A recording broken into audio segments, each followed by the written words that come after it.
मुबारक से पूछा गया कि इंसान को सबसे अच्छी चीज़ क्या मिलनी चाहिए। उन्होंने जवाब दिया कि अक्ल।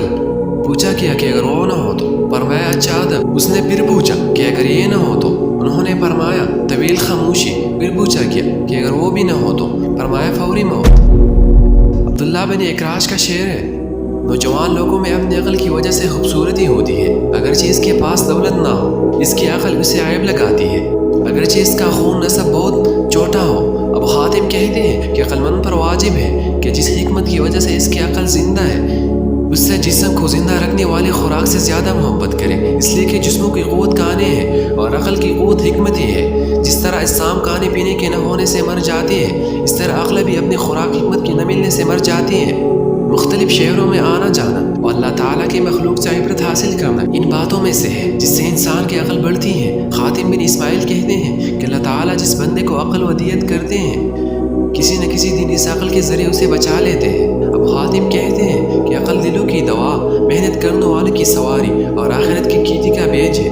दुनिया में मोमिन का ताज और मसाइब से इसकी बचत है। जिसे अक्ल न हो उसे हुकूमत भी इज़्ज़त नहीं दे सकती, न ही दौलत इसकी मर्तबा को बढ़ाती है। इस शख्स को अक्ल का कोई फ़ायदा नहीं जिसे दुनिया की लज़्ज़त या आखिरत से गाफिल कर दे। जिस तरह ज़माने में सबसे सख्त चीज़ जहालत है, इस तरह से बड़ा फाक़ अक्ल का न होना है। हज़रत मुआविया ने एक तवील उम्र बूढ़े शख्स से पूछा कि आपने इतनी उम्र में जो सबसे अच्छी चीज़ देखी वो बताएं। तो इसने जवाब दिया कि वो अक्ल है जिसके ज़रिए मौत को अल्लाह ताला के तक़वे और आखिरत के साथ तलाश किया जाए। जिस शख्स की अक्ल मुकम्मल हो जाती है, इसकी सब मामलात मुकम्मल हो जाती है, इसकी नेमत कामिल और तामीर मुकम्मल हो जाती है।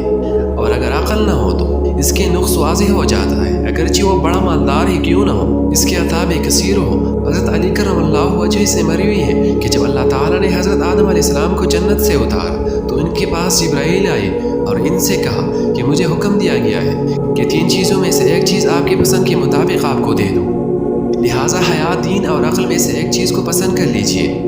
हज़रत आदम अलैहिस्सलाम ने फरमाया कि मैं अक्ल को इख्तियार करता हूँ। चुनांचे हज़रत जिब्राईल ने हया और दीन से कहा कि तुम दोनों चले जाओ और अक्ल को छोड़ दो। तो इन दोनों ने जवाब दिया कि हमें हुक्म दिया गया है कि अक्ल जहाँ कहीं हो हम इसके साथ रहे। चुनांचे जिब्राईल अलैहिस्सलाम ने फरमाया कि अपने हाल पर रहो। ये कहकर वो आसमानों में चले गए।